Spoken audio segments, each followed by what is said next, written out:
see Taylor Swift. Well, I just think it's weird that you asked for those when you were 17. Shut up. That people just don't think very much for anything because we don't need to. I love this. How to become more assertive and more disagreeable in a good way. Let's answer your questions.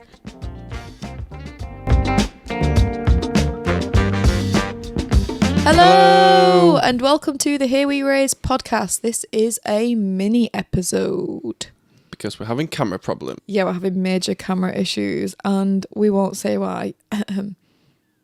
Just kidding, it's my fault. I forgot to flipping charge one of the cameras, even though I'm convinced. Camera, charger. Right, I'm convinced I did it, okay? I'm convinced. But obviously I didn't because the camera died. Anywho, so we're going to go on to the episode. We're going to see how far we get. If it cuts out halfway, you know why. I'm still recovering from this weekend. Why? What happened? I went to a Hen Do. Oh. Yeah, just at the chicken coop up at top, mate. That was probably more of a cockerel, and you don't have cockerels at Hen Do's. No cockerels allowed. And it was awesome. Yeah, because she didn't have kids for a full day and I did. Just kidding, she had a really nice time. And I did too with the children. It was really, really, really good. It was in Manchester and I won't talk about all of it because probably going to run out of time. One of my best friends are getting married and my other best friend planned the Hen Do and it was good.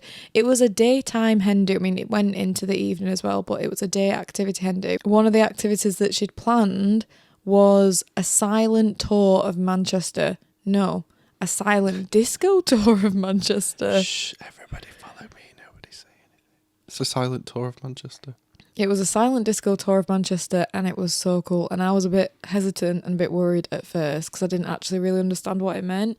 But essentially, everybody has some nice headphones and you have a tour guide and another person who I guess is sort of a tour guide. Chaperone. A chaperone. There we go. Thank you. A chaperone. And you have some banging tunes in your ears and then the tour guide takes you around Manchester and tells you loads of dance moves and stuff that you do to the songs. That sounds pretty fun. It was so flipping good. People thought we were crazy. It was absolutely pouring it down with rain. We were drowned rats by the end of it. But it was good. We must have been on quite a few people's social media. If anyone sees this and has those videos, send them to me because I want to see them. But people videoed us like, what the heck? My image is there's just a load of football hooligans. You know when you see football hooligans going around town? Oi, oi, oi, oi. And they're all just like, singing and it's terrible. They're all tone deaf. That's what I just imagined. But it's loads of women walking around with headphones on. But it was, honestly, it was so good. I think we did it for about an hour. But my legs are sore. Like, fair enough, not the fittest person, not exercising at all. But my legs right here are flipping sore. Like, to the point that when I was trying to get in the car, I pretty much had to lift my leg in the car. So, come at me. Like a little old lady now, aren't you, darling? A little old lady. I've not hit 30 yet. It's all downhill from there. But the people that did it were called... Already forgot. Shout out to Silent Adventures Manchester. Look them up. If you are actually planning a Hen Do or any sort of group gathering. Hey, look at that. Ooh, we're getting posh here. Sound effects and everything. But honestly, look them up on Instagram or anything. They are so, so good. And the tour guide was amazing. He hyped everyone up so much. You literally felt like you were Beyonce. At that moment in time, I thought I could dance like Beyonce, sing like Beyonce. Even though I'm from Lancashire, I'm telling you now, he hyped us up so flipping much that I felt like Taylor Swift. Imagine Beyonce. Hello, world. I'm actually from Bolton. Not really, from America. We probably looked and sounded ridiculous, but we were having the time of our lives. It was so that was one of the songs. I'm glad you had a good time. That was one of the songs. Yeah, and it was just nice to just have a bit of a mum break. The whole theme was Let's Go Girls. And which is a Shania Twain lyric. Let's go girls. Da, da, da, da, da, da, da. If you do not know that song, do not subscribe to us. I don't want you there. Leave now. Get out. Oh my gosh, why am I singing so much? Okay, shut up, Alex. But honestly, my friend did such a good job. It was such a fun day that I just want to experience it all over again. And obviously the company was great too. So yeah, good child-free days. Whoop, whoop, whoop. I know it sounds cliche, but I've never been through, or witnessed rather, such a deep roller coaster of emotion and gosh. stress as the experience that we went through buying Taylor Swift tickets. Oh my word. We'd already had 2 kids at this point, and it was akin to the stress of that. You know, like when you have a nightmare and you're like, you know, it's one of those nightmares where your teeth are falling out, or like you're running after, you know, when you're running from a monster and you feel like you're really leaning to run, but you're like not even moving and it's just there like gobbling your feet. Do you know what I mean? That kind of stress. Taylor Swift's tickets. Right. Right. In response to that, judge me if you want, I was under a lot of pressure buying these tickets, not only for me, but for my besties. It felt like a once-in-a-lifetime opportunity. I'd been seeing all of these videos, all of the footage of her tour while she was in the States. I really wanted to go. You have to revise to get these tickets. It did, yeah. It's like an exam. It was like an exam. It was like a training montage. Wasn't it? Training montage. It was. I probably studied harder for these tickets than I did for my GCSEs. I think you learned the seating plan. Yeah, I studied the seating I plan. think you learned the process from start to finish, how to buy the tickets. Yep. You probably memorised your card number. Yep, I memorised whatever code it was that I had to get into. I had it all. I had it on the iPad. I had the laptop where I was buying the tickets. Had all my information on the iPad, and I had it on paper as backup. You can judge me if you want. I got tickets. We're going. We're going to have the best time ever. I know he's going to tell you something now. So I'm actually going to say it because I know you're going to be itching to say this. Beforehand, yes, me and my friends had a meeting about a budget, so that we knew roughly how much we were willing to spend on TSwift. Now, I know she is like probably the most popular person in the world right now, but you got to keep things realistic. So I thought we'll have a meeting, game plan, and then we'll talk budgets. It was like a boardroom meeting. Yeah, it was very with minutes official. and an agenda. It was very, very official. Anyway, we agreed that we would spend... Whatever it took. So we agreed that we would spend £100 on the tickets. That was... Right, okay, we're not going to go over £100. That's a fair price. It's quite decent for, you know, tickets. We're not going to spend any more than £100. And then, when I was going through the process of buying the tickets, the first lot of tickets that were It's just randomised, isn't it? Yeah. Spits out randomised tickets. So the first lot of tickets that were allocated to me were £375. And then I went through the whole pressure of, there's no way we could spend £375 on tickets. But then I when I did my research, it was like, if you put them back into the pot, there's a big chance that you're not going to get tickets. The budget was £100. Let me just make a decision. I'll throw it back into the pot and someone else can have those lovely expensive tickets, which is exactly what I did. And then panic started because I really could not get tickets. James was actually really good support. He pretty much just said to me, keep your emotions intact, get the job done, and then cry about it later. Sounds really loving. He was a really good coach. And then the next lot of tickets that were allocated to us were 250. You didn't even know. You just got them. And then you went through the process and you were like, I just can't risk it anymore. There are reasonable seats. Let's just go through. And we've got a clip of you being like, oh, got the tickets. Because it like, I didn't notice at first, like we were trying to get through the car details and stuff, but everything was taking so long to load. And then obviously a thing comes up saying, congratulations, like you're going to the Eras tour, or the Eras tour for all you Americans. And then you said, wait, how much were they? And my justification though on how much we spent was, I was thinking, well, look, if my friends say that we can't afford that, we don't want to spend that much, then all we'll do is we'll sell them for how much we bought them from, because I know people are not going to be able to get these tickets and will want these tickets. And then I messaged them and said, so good news and bad news. Good news is I got tickets. Bad news is it is £150 more than what we agreed to pay. And then within seconds I got a text saying, send it over the money now. We will not. We are solid in our sisterhood. We will not go over £100. So girls, I've got some tickets for 270 quid. Yeah, that's fine. We'll do it. I'll send you the money. But we're going to see Taylor Swift. Ah! That was my quiet scream. I'm buzzing. It's going to be so I'm excited good. for you. I know you're keen on it.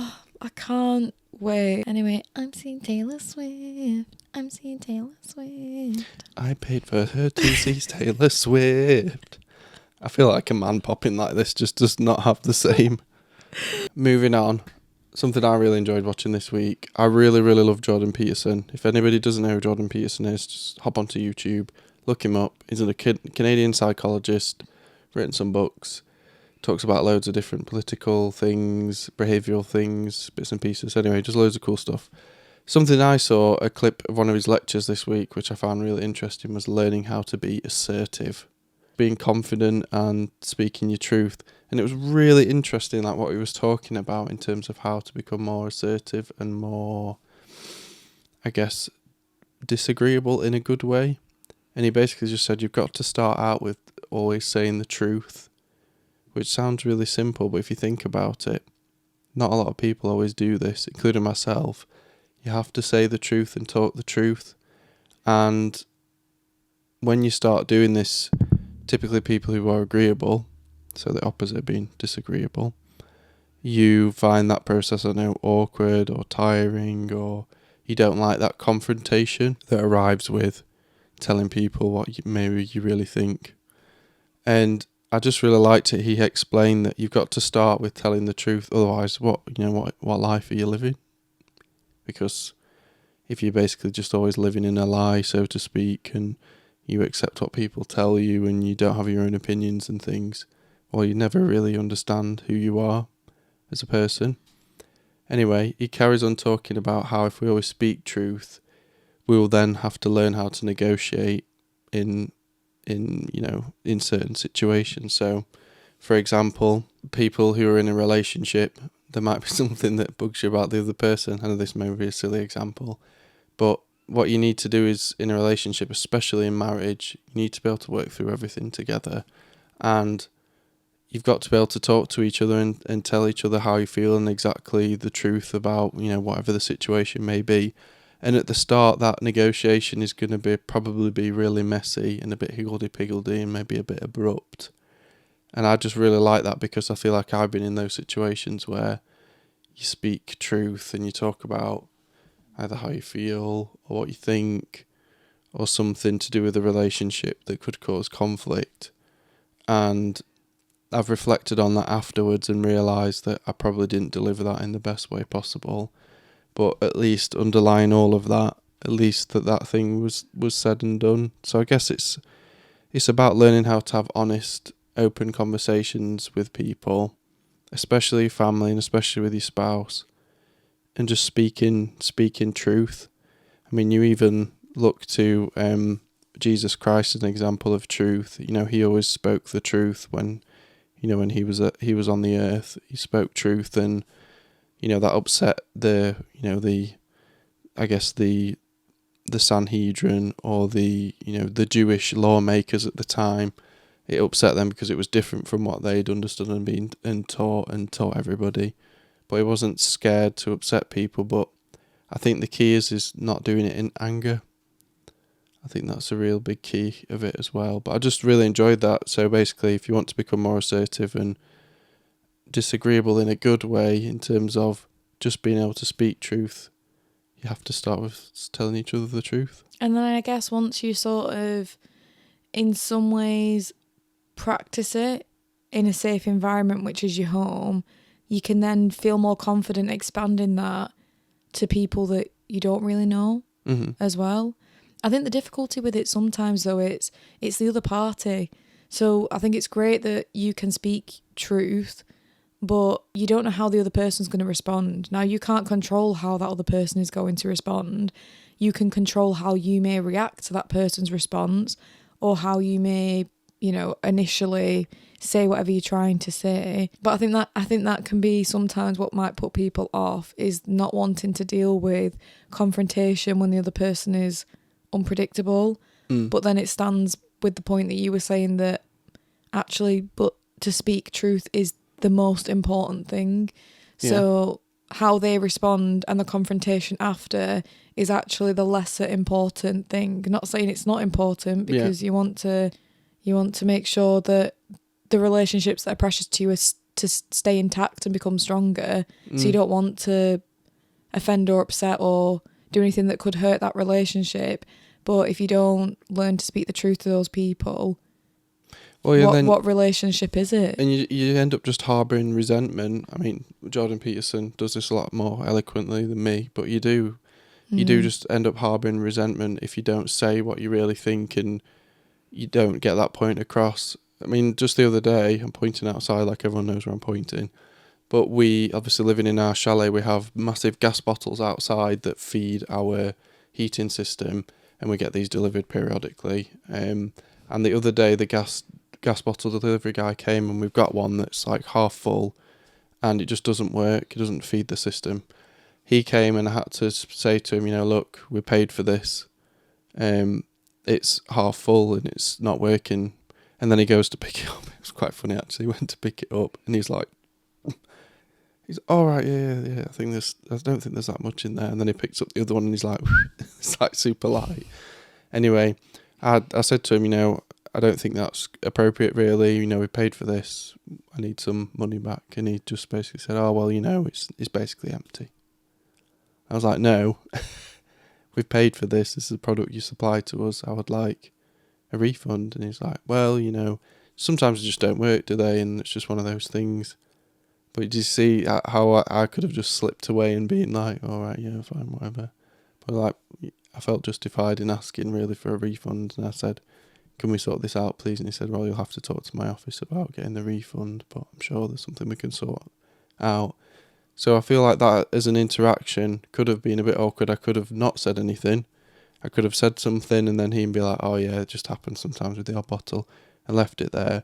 But I ended up just carrying on with that confrontation of being assertive and telling the truth. And look what happened. Like, I guess essentially justice will be served in the sense that we'll get some money back for that. So don't be scared of the confrontation, and it's going to be messy at the start if it's something you're not used to doing. But once you start doing it, you're going to get better at it, and you'll just end up living your truth. So I feel like that's just a bit too cliche coined of today, but you'll just become more of yourself. Yeah. To be honest, there was something else that I saw in Jordan Peterson about truth and lies, and was just saying how important it is to not lie, because the more you lie, you can't trust yourself. And there'll be a point in your life where you basically have to make a very important decision, and you have to trust yourself to be able to make that decision. But if you're full of lies, how can you trust yourself? So it's actually, not only is it potentially hurting other people, you're also eventually going to be hurting yourself. But Satan's very sneaky. I feel like, especially with lies within the world, because lying is I would say it's somewhat of an easy thing to do. People call them white lies, don't they? Just like a little bit here and a little bit there. And actually you can just end up getting into a bit of a habit. It's like with anything.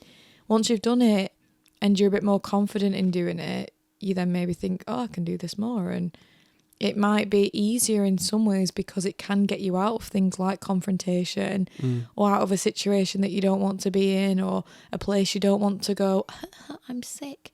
It can make your life easier in some ways, but in the long run, you're actually just making life harder.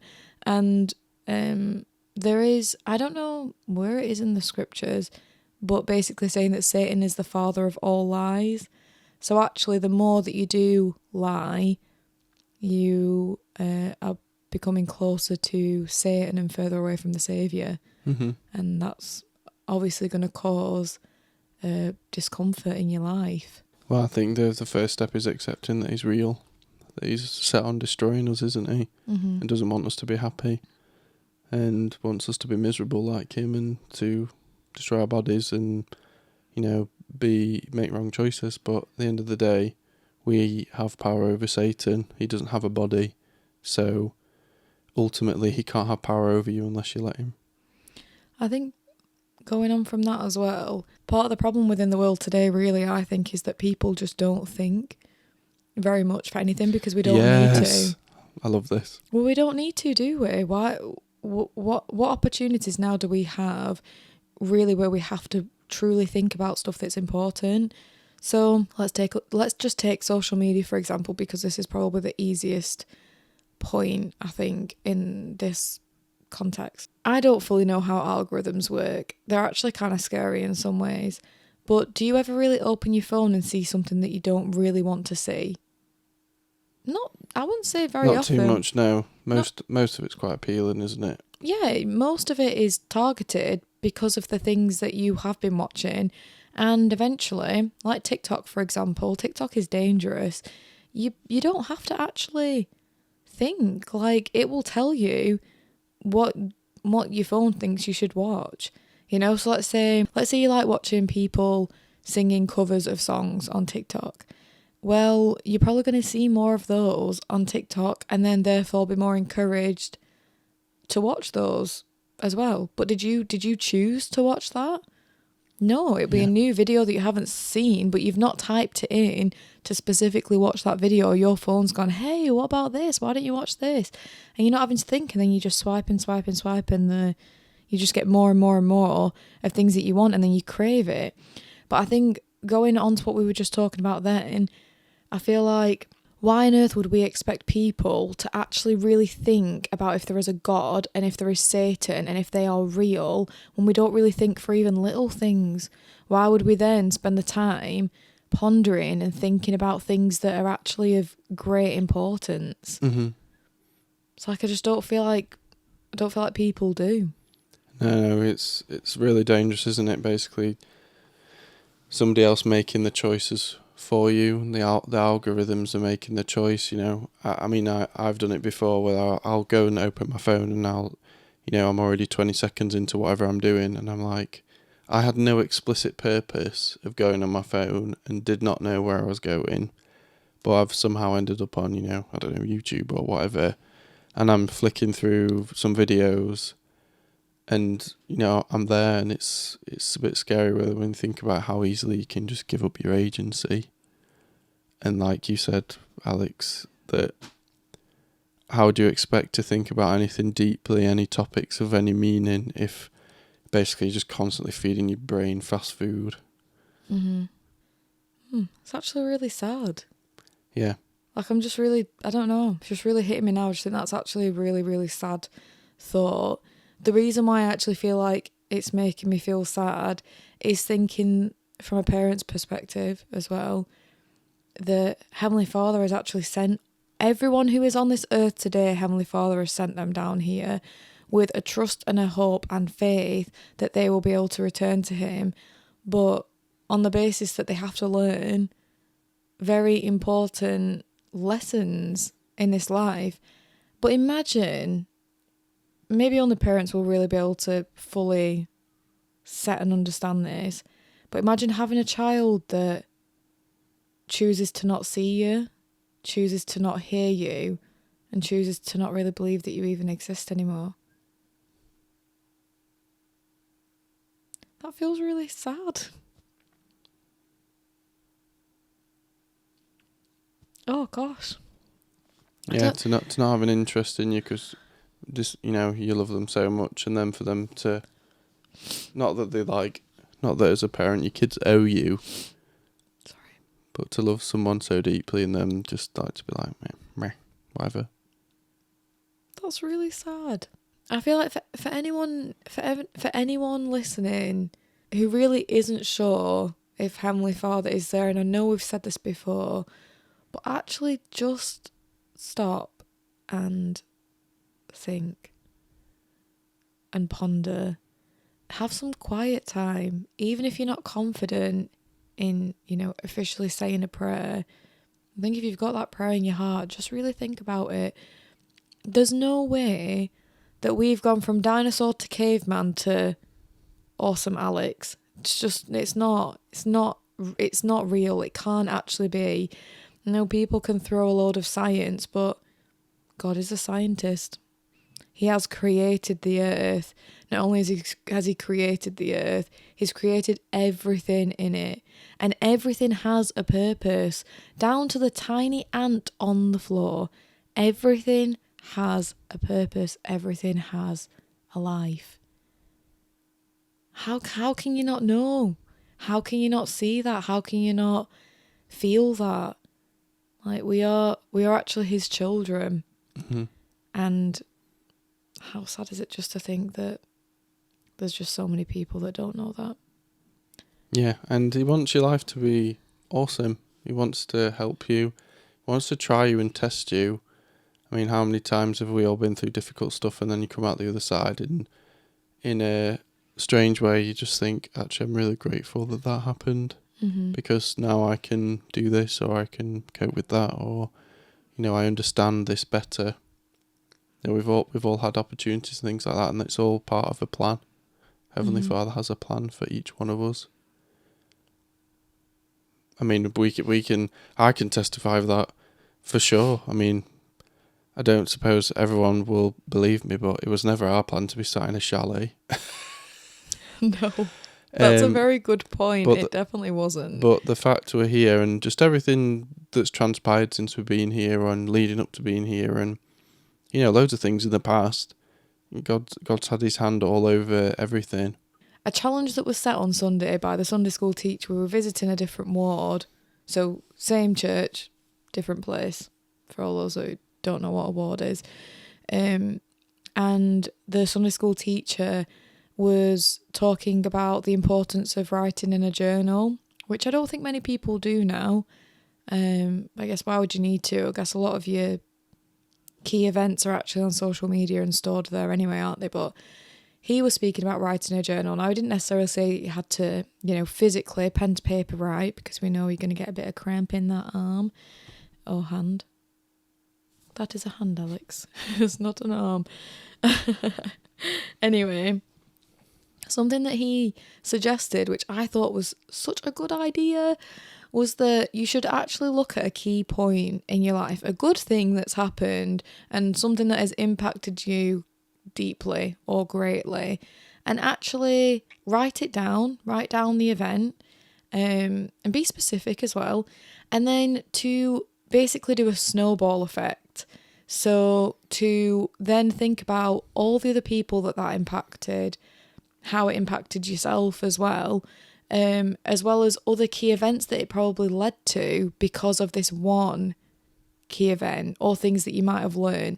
And you basically do this snowball effect, and it gets bigger and bigger and bigger, and you actually then end up seeing the hand of God in it, probably more than you would do if you were just sort of vaguely thinking about it. I think there is something powerful about writing something down. There's something different to actually visually see something. Yeah. But I thought that was such I haven't done it yet, but I'm going to. But I thought that was such a good challenge, just to sort of see one event that has led to multiple events, which has led to helping multiple people possibly, and thought it was such a good idea. Yeah, I think because sometimes you can feel so certain about something when something's happening. Mm-hmm. So maybe a time where you've had quite a spiritual experience about something, and you can feel in that moment at that time that whatever the experience you're having or the testimony you're receiving through the Holy Ghost, that you are 100% certain that principle or thing or whatever is true, and you know it with all your being. But unfortunately, we are mortal beings, and we just forget, and slowly things go, and you forget how you felt. But if you write things down, you remember a little bit better. And sometimes if you read it back at times when maybe you're low in faith or whatever, you probably will remember more about how you felt as well. So you'll physically know that you've written something down and thought, oh, well, that did happen. Because again, if you're speaking truth as well, it's not a lie. You're not going to lie to yourself. And it might help you feel a bit better. But yeah, I set the same challenge to you actually.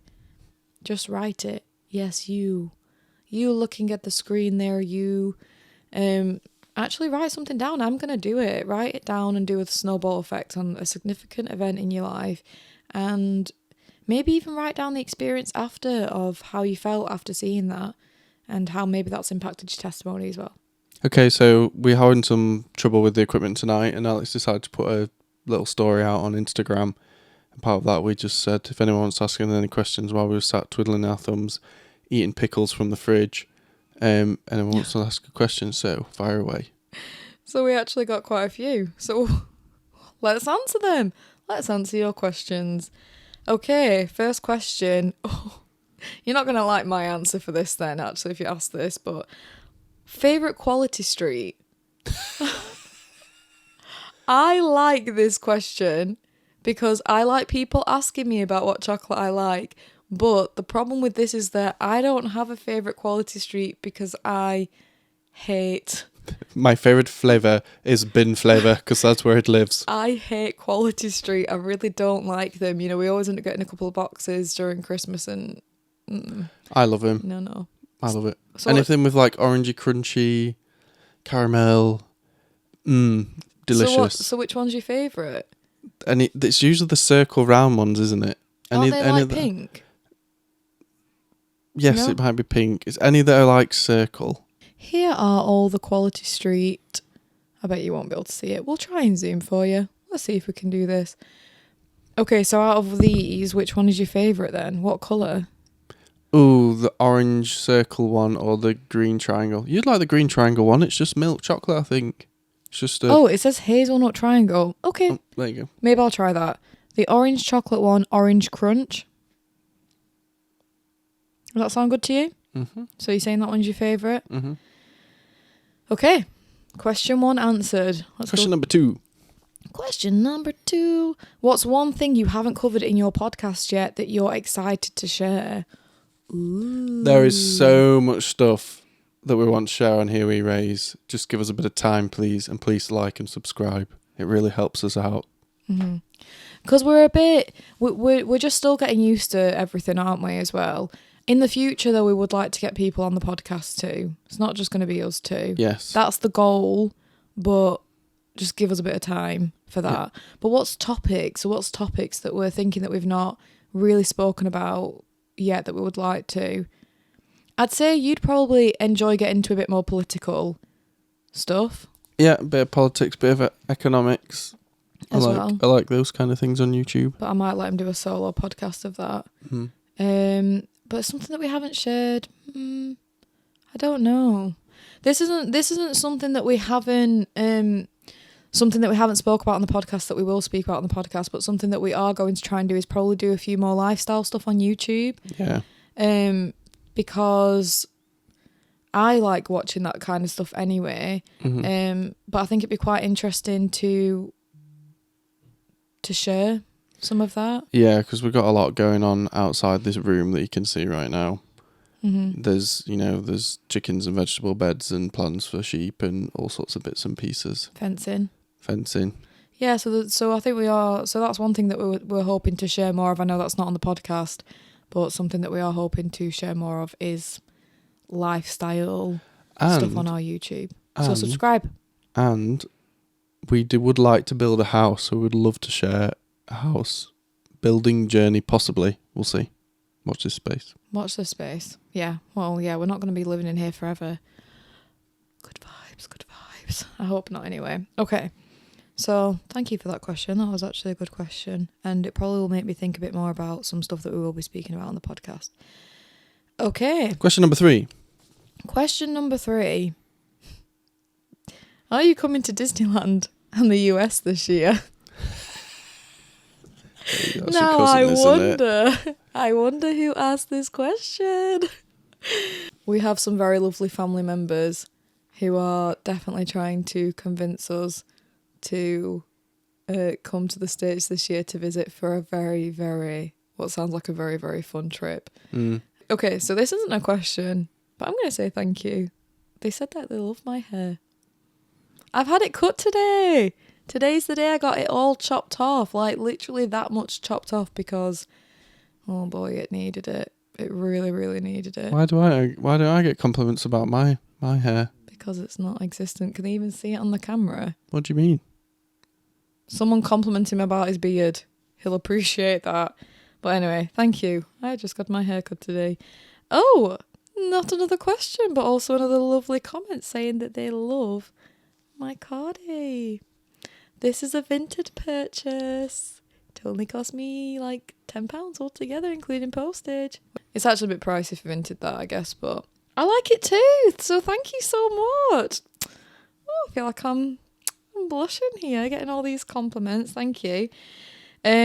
Okay, next question. So this actually shared on Facebook too, so we have a few questions on Facebook. Favourite childhood memory? Oh, I think mine's holidays. Holidays to Cornwall. Any specific one or just holidays in general? Holidays to Cornwall. So I guess nobody outside of England would understand this, but in England it just felt like when the school holidays hit for summer, everyone just migrated down to Cornwall, which is a county right in the southwest corner of England. It's very beautiful, and there's just loads of beaches and good waves, so you could do bodyboarding and surfing if you're that way inclined, and crab fishing and rock pooling, and that was probably my favourite memories. That's a good one. I think a lot of my favourite childhood memories actually come from Christmas. I've got one specific memory, and here we go, look, we're on another spiritual chat here. But I remember that it was Christmas Eve and I was not on my best behaviour. I really, really wasn't. And I remember going to bed that night thinking, great, Father Christmas is definitely not bringing me anything now because I've just gone and screwed up an entire year in one day. And being absolutely convinced that I was going to wake up in the morning and actually... Parents pulled a ringer on you there, didn't they? Not really get anything, or definitely not get the thing that I really, really wanted, which was one of those half-headed dolls that you could, brush the hair and clip it and all that jazz. Anyway, so I woke up that morning and came down and there were a lot of presents. And I was like, oh my gosh, does that mean I actually got some presents, even though I was such an idiot yesterday? And opened them, and one of the last presents I opened was this doll, because I thought, oh, I've definitely not got that, but whatever, you were stupid. So, and it was this doll, and I remember it so vividly, like even the smell, like I can remember everything, but I remember being so unbelievably grateful that Father Christmas had brought me something that I really did not feel like I deserved because I was a real numpty the day before. And I don't know why, that's probably one of my favourite memories, because I'd gone from feeling a bit sad thinking, oh, there's no way I'm going to get it, to then this absolute high of, why would he even do this when he saw how stupid I was yesterday? I know. And then actually, well, I just think it's weird that you asked for those when you were 17. Shut up. And after, when it started to get a bit quiet, I remember going to the steps and saying a prayer and thanking Heavenly Father for somehow telling Father Christmas that I still deserved this present that I really didn't think I did, and promised that I'd try and do better just in general. And I remember feeling like I'd actually learned something a bit about repentance that day. I don't know, that's probably one of my favourite memories because I felt like was so happy and I'd also learned something from it. So... Favourite TV show? Office. I was going to say for the people that don't have a TV. That's really funny, isn't it? How ironic. But no, we do actually watch stuff when, every now and then. My favourite TV show is The Office US. It's just so funny. It's right up our street. I love watching it. It's so easy to watch. It's really just funny. Really, really daft humour, but it's really funny. See, I don't know what would be my favourite TV show. Because I think Office is high up there, but I really, really loved Suits. Suits was cool. Suits was really cool, and Desperate Housewives. I love Desperate Housewives, even though sometimes it's a bit rude. It's not even that bad compared to stuff that happens now. Alexandra, for £5,000, would you rather eat a tin of tuna or